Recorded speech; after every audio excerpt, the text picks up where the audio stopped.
भोपाल, मध्य प्रदेश। रात के करीब 11 बजे। ठंड, सन्नाटा। लोग अपने घर में चैन की नींद सो रहे थे। कोई सपना देख रहा था, कोई अपने बच्चों को गोद में लेकर सो रहा था। लेकिन किसी को नहीं पता था कि उस रात की हवा जहर में बदलने वाली है। और वो जहर इतना खतरनाक था कि उसने एक रात में हजारों नहीं, लाखों लोगों की जिंदगी तबाह कर दी। मौत तो एक तरफ, उस रात के बाद जो लोग बचे उन्हें जीने की सजा मिल गई। ये कहानी है भोपाल गैस ट्रेजेडी की। 1984 की उस रात की, जो आज भी 2026 में भोपाल के लोगों के लंग्स में जहर की तरह घुली हुई है। Reminded of one of the world's worst industrial disasters, the night of Bhopal gas tragedy of 1984. Say the toxic gas that escaped from a Union Carbide plant. From the poison gas leak in the city of Bhopal.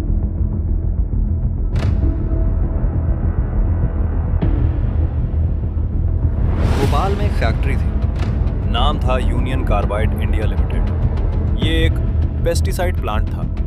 यहाँ पर एक chemical बनता था जिसका नाम था 7। खेती में कीड़ों को मारने का काम आता था ये केमिकल। और 7 बनाने के लिए एक और केमिकल चाहिए, मेथिल आइसोसाइनेट। छोटा सा नाम MIC।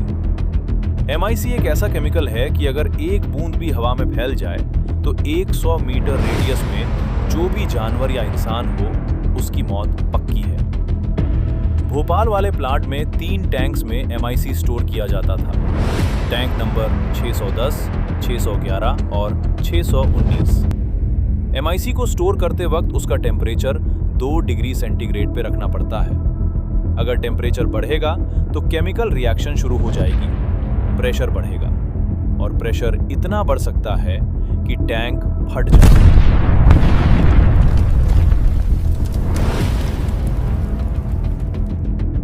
अब सुनो, 1984 आते आते उस प्लांट की हालत क्या थी।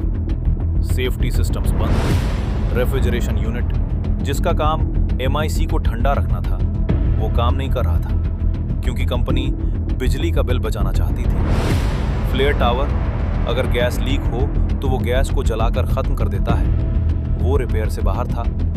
वाटर स्प्रिंकलर सिस्टम वो भी डेड, अलार्म सिस्टम वो भी ऑफ। मतलब एक केमिकल बम पॉपुलेशन के बीच में, बिना किसी सेफ्टी के। और ऊपर से मैनेजमेंट ने लोकल वर्कर्स को बताया हुआ था MIC कोई खतरनाक केमिकल नहीं है, आम गैस है। झूठ। 2 दिसंबर की शाम को प्लांट में काम कर रहा था एक वर्कर। उसकी गलती से थोड़ा सा पानी टैंक नंबर 610 में घुस गया। पानी, सिर्फ पानी। MIC और पानी की रिएक्शन आग और बरूद जैसी होती है। पानी मिलते ही टेम्परेचर 200 डिग्री सेंटीग्रेड पर पहुंच गया। प्रेशर 30 PSI से बढ़कर 200 PSI से भी ऊपर चला गया। प्लांट का सुपरवाइजर दौड़ता हुआ कंट्रोल रूम में आया। बोला, साहब टैंक 610 ब्लास्ट होने वाला है। लेकिन कंट्रोल रूम में सारे मीटर डेड थे। कोई वार्निंग नहीं, कोई अलार्म नहीं, कुछ।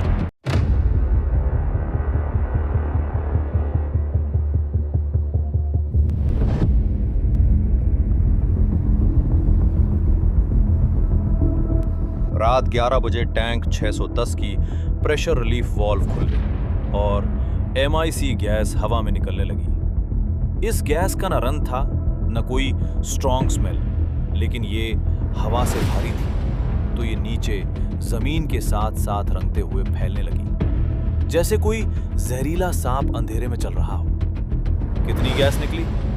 40 मीट्रिक टन, 40,000 किलोग्राम जहर। गैस जब सांस में जाती है तो लंग्स में भर्ती हो जाती है। लंग्स जलने लगते हैं, अंदर से फ्लूइड भर जाता है, आंखें जलने लगती हैं, उल्टी आती है और इंसान अपने ही बॉडी के पानी में दम घुटकर मरता है। रात 12:30 बजते बजते पूरी रेलवे कॉलोनी, काजी कैंप, JP नगर सब गैस से भर चुके थे। लोग अपने घर से बाहर भागे, लेकिन भाग कहाँ रहे थे? अंधेरा, बिजली गुल, रोड के लाइट बंद। लोग दौड़ रहे थे लेकिन उनकी आंखें जल रही थी, वो देख नहीं सकते थे। छोटे बच्चे अपनी माँ की गोद में रो रहे थे। माँ अपने बच्चों को लेकर हॉस्पिटल की तरफ दौड़ रही थी, लेकिन रास्ते में ही बच्चों का दम घुट रहा था।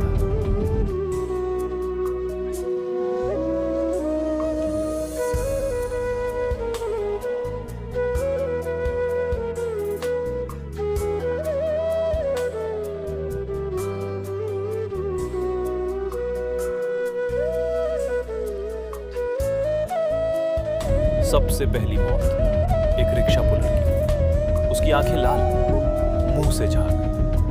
वो अपना रिक्शा छोड़कर जमीन पर गिर गया। फिर दूसरा, तीसरा, 10, 20, 100। 3 घंटे में हजारों लाशें सड़कों पर बिखर गई। सरकारी आंकड़ा कहता है कि उस रात 2259 लोग मारे, लेकिन independent sources, doctors, NGOs, international reports, उनके मुताबिक उस एक रात में 8,000 से 10,000 लोग मर गए और अगले 3 हफ्तों में 25,000। लेकिन ये नंबर सिर्फ कागज के हैं। असली ट्रेजेडी तो अगले दिन सुबह शुरू हुई।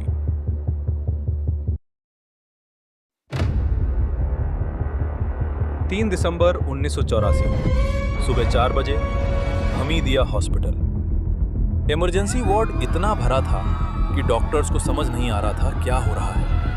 लोग आंखें मल रहे थे, लोग अपने बच्चों को लेकर रो रहे थे, लोग सड़कों पर बेबस पड़े थे। कुछ डॉक्टर्स ने मास्क लगा लिए, कुछ डॉक्टर्स भाग गए, क्योंकि उन्हें भी नहीं पता था कि ये गैस कौन सी है।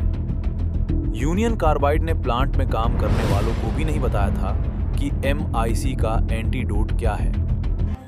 एक बाप था, उसकी 7 साल की बेटी। गैस लीक के बाद बेटी ने कहा, पापा मुझे आंखें नहीं दिखती। पापा बोला, बेटा सुबह हो जाएगी, सब ठीक हो जाएगा। सुबह हुई, बेटी को आंखें नहीं दिखी। गैस के असर से बेटी के लंग्स फेल होने लगे। सुबह 8 बजे बेटी ने दम तोड़ दिया। उस बाप ने बाद में लिखा, मैं अपनी बेटी की आखिरी सांस तक उसकी तरफ देख सकता था, लेकिन वो मुझे देख नहीं सकती थी। ये सिर्फ एक की कहानी नहीं है, ये लाखों लोगों की कहानी है। और यूनियन कार्बाइड के CEO वॉरेन एंडरसन, वो क्या कर रहा था? 3 दिसंबर सुबह 9 बजे वॉरेन एंडरसन अमेरिका में अपने घर में आराम कर रहा था और टीवी देख रहा था। उसी से उसे खबर मिली इस ट्रेजेडी के बारे में और उसने तुरंत अपने वकील को बुलाया। 4 दिसंबर को वॉरेन एंडरसन भोपाल आया। पुलिस ने उसे एयरपोर्ट से उठाकर एक गेस्ट हाउस में रखा, लेकिन अगले दिन 5 दिसंबर को गवर्नमेंट ने उसे ये कह के जाने दिया कि अभी तक कोई चार्ज नहीं बना। इसके बाद वॉरेन एंडरसन ने अगली फ्लाइट पकड़ी और अमेरिका चला गया और फिर कभी वापस नहीं आया।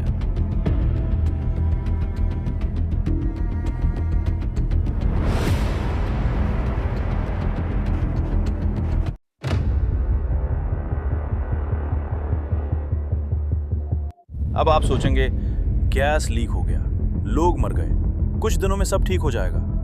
बिल्कुल गलत। गैस का असली जहर 10 साल, 20 साल, 40 साल बाद भी भोपाल की हवा और पानी में था। यूनियन कार्बाइड ने प्लांट के अंदर 350 टन से ज्यादा टॉक्सिक वेस्ट छोड़ दिया। MIC के अलावा उस वेस्ट में लेड, मरकरी और हेक्साक्लोरोब्यूटाडाइन जैसे जहरीले केमिकल्स थे। ये सब ग्राउंड वाटर में घुस गए। आज भी भोपाल के कुछ एरियाज में बोरवेल का पानी पीने लायक नहीं है। हेल्थ का क्या हाल हुआ? 5 लाख से ज्यादा लोग गैस के कांटेक्ट में आए। 80,000 से 1 लाख लोग परमानेंटली डिसेबल्ड, या तो ब्लाइंड, या लंग्स काम नहीं करते, या ब्रेन डैमेज। 15,000 से ज्यादा बच्चे जो गैस के बाद पैदा हुए, उनमें कंजेनाइटल डिफेक्ट्स, छोटे हाथ, एक्स्ट्रा उंगलियां, ब्रेन डैमेज। एक औरत, सैरा बानो, जब गैस लीक हुआ वो प्रेग्नेंट थी। बच्चा पैदा हुआ, लेकिन उसकी आंखें नहीं थी, लंग्स आधे काम कर रहे थे। उसने मीडिया से कहा, मुझे मौत नहीं आती, क्योंकि मौत तो एक बार आती है, ये जहर मुझे रोज मार रहा है।